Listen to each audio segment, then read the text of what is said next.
La 50e fête de l'unité nationale, le vendredi 20 mai 2022, sera célébrée avec défilé civil et militaire à Yaoundé. Un moment de communion chargé de symboles.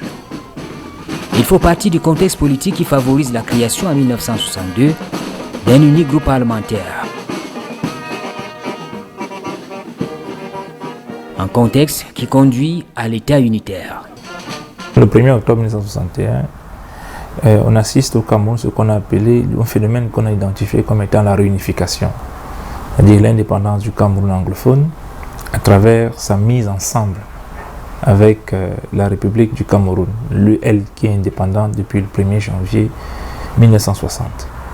Et donc, une partie du territoire sous tutelle de la Grande-Bretagne se réunit au Cameroun, la République du Cameroun. Et à partir de là, on a la naissance de la République fédérale du Cameroun. Et donc, qui a évolué entre 1961 et 1972. Alors, la configuration de la République fédérale était simple. On avait un État fédéral central, avec pour capitale Yaoundé, et deux États fédérés.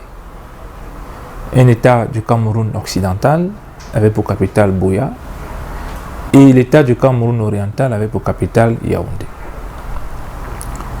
Il y avait un gouvernement fédéral et deux gouvernements fédérés, donc dans chacun des États fédérés que j'ai cités précédemment. Il y avait une Assemblée nationale fédérale et deux assemblées législatives.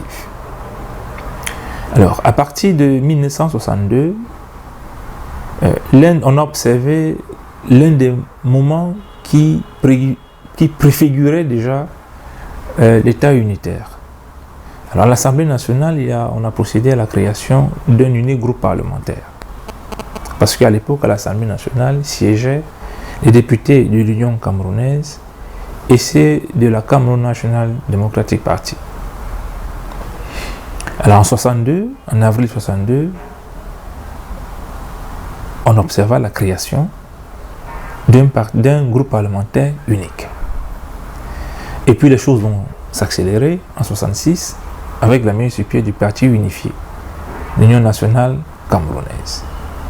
À partir de là, le chemin vers l'État unitaire était tout tracé. Et l'annonce va être faite par le président de la République fédérale, Amadou Ahidjo, le 6 mai 1972. Quand il va annoncer aux députés,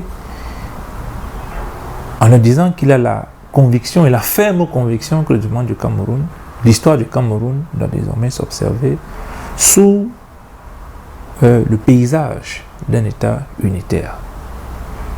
Et non, 14 jours après sa déclaration est donc organisé le référendum le 20 mai 1972 et ce référendum va aboutir à l'élaboration d'une nouvelle constitution, la constitution du 2 juin 1972, qui organise désormais le pays en une république unie.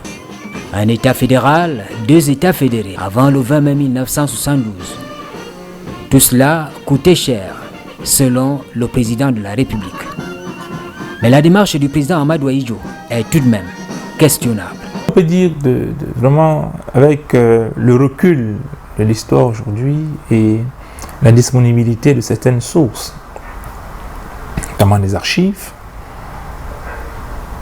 on est libre de penser qu'il y a eu davantage la volonté d'un individu, d'un ordre régnant, de changer le cours de l'histoire du Cameroun. Parce que plusieurs dispositions, que ce soit au niveau de la Constitution, même dans l'entendement, le comportement, dans l'entendement qu'on avait de la République fédérale, notamment les autorités et les populations du Cameroun occidental, rien ne préfigurait, ne présageait le mouvement vers l'État unitaire. Mais cela était une réalité, c'est que le discours sur l'unité nationale avait un porteur, avait un promoteur qui était le président Amadou Ahidjo. Il est évident que des personnages comme John Gufoncha ou davantage Tandemuna ait joué pour que le référendum de 1972 penche vers l'État unitaire, cela, c'est une évidence. C'est une évidence quand on voit, notamment pour Tandemuna, la trajectoire historique qu'il va avoir à partir et le rôle qu'il va jouer dans l'État unitaire dès 1973. Mais il faut bien comprendre que, comme toute action politique ou comme tout acte politique, l'appel au référendum de 1973 n'a pas connu l'adhésion de tous les Camerounais, surtout ceux du Cameroun occidental. Mais à l'époque, vous comprenez, il y avait cette particularité, c'est que tous les partis politiques s'étaient dissous en un parti politique qu'on appelait l'Union nationale camerounaise. Et donc, l'opposition dans le Cameroun occidental avait quelque peu perdu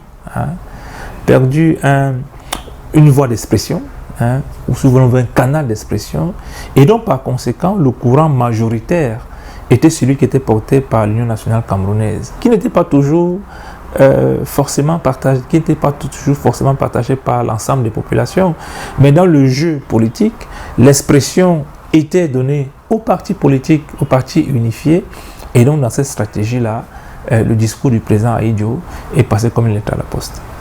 Le 20 mai 1972, le président Ahidjo organise un référendum pour mettre fin au système fédéral et adopter une nouvelle constitution. Une seule question est posée à la population, je cite, « Approuvez-vous, dans le but de consolider l'unité nationale et d'accélérer le développement économique, social et culturel de la nation, le projet de constitution soumis au peuple camerounais par le président de la République fédérale du Cameroun, instituant une république une et indivisible sous la dénomination de la République unie du Cameroun. » Fin de citation. Une question à débattre. J'ai entendu parler, j'ai lu et j'ai entendu parler de la polémique, qui reste donc justement une polémique. La question n'était pas oui ou non, parce que je vois bien qu'on fait allusion. Il y avait une question à laquelle il fallait répondre par oui ou non. Et la question était simple, c'est-à-dire, je ne l'ai pas exactement dans l'esprit, mais la substance, c'était en français et en anglais.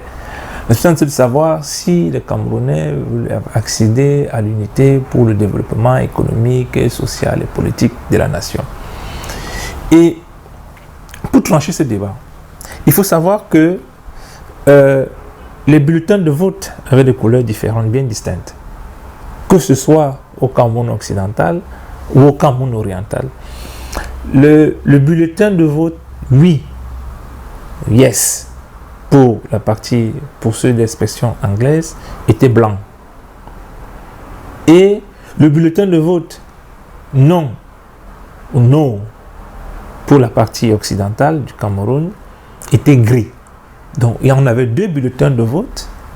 Un bulletin de vote pour le oui, blanc, et un bulletin de vote pour le non ou no, gris. Donc, il n'y a pas eu de tromperie sur la marchandise.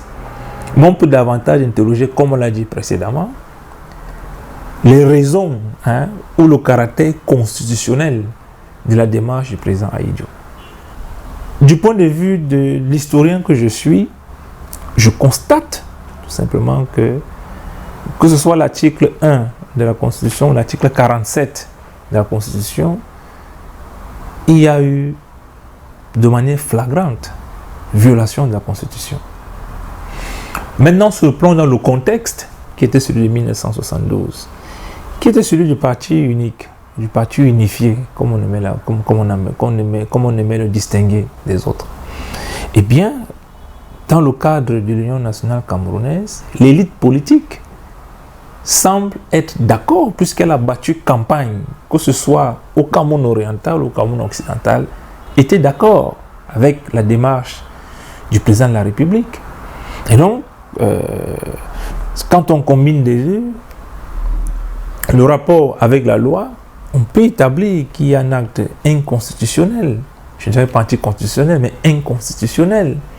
Maintenant, on peut également établir que dans le contexte qui était celui de 1972, le président de la République a usé d'un mécanisme simple, celui du parti politique, et donc parti politique qui était représenté aussi bien, ou qui avait la majorité, qui était le seul d'ailleurs, aussi bien au niveau de l'Assemblée nationale que dans la vie quotidienne, hein, avec ses différents démembrements au sein des populations. Et donc, ces deux courants vont expliquer toute la dynamique des débats qu'il y a autour de la fête du 20 mai, la célébration de la fête du 20 mai au Cameroun. L'historien, dans sa démonstration, pense que la date de la fête nationale de l'unité devrait logiquement être ramenée au 14 mai. Bien. Dans mon entendement, une fête nationale renvoie davantage à des symboles. Et vous verrez à travers le monde que les fêtes nationales n'ont rien à voir avec une stratégie politicienne. Elles renvoient soit à la déclaration d'indépendance, c'est le cas des États-Unis, mais sauf que dans le contexte camerounais, l'indépendance est à deux vitesses. 1er janvier 1960 pour le Cameroun sous tutelle de la France, 1er octobre 1961 pour le Cameroun sous tutelle de la Grande-Bretagne, soit alors la fête nationale est tirée à partir d'un événement important de la vie de la nation. C'est le cas de la France avec la prise de la Bastille. Alors je pense qu'aujourd'hui une fête nationale camerounaise peut être bâtie autour du 14 mai, en référence au 14 mai 72, date à laquelle l'Assemblée nationale fédérale, issue donc de la réunification des deux Cameroun et la constitution du 1er septembre 1961, a ouvert ses portes à Yaoundé. Donc la première institution dans laquelle les Camerounais, jadis séparés, vivant des deux rives du Mungo, sur deux autorités, une autorité française et une autorité britannique, se retrouvent et décident donc de l'avenir du Cameroun. Je crois c'est une date suffisamment symbolique, c'est une date qui nous parle et qui nous éloigne donc des clivages franco-britanniques. L'organisation de la 50e fête de l'unité nationale est marquée cette année par le retour à la parade civile et militaire, mais avec le maintien de la suspension de la réception en soirée.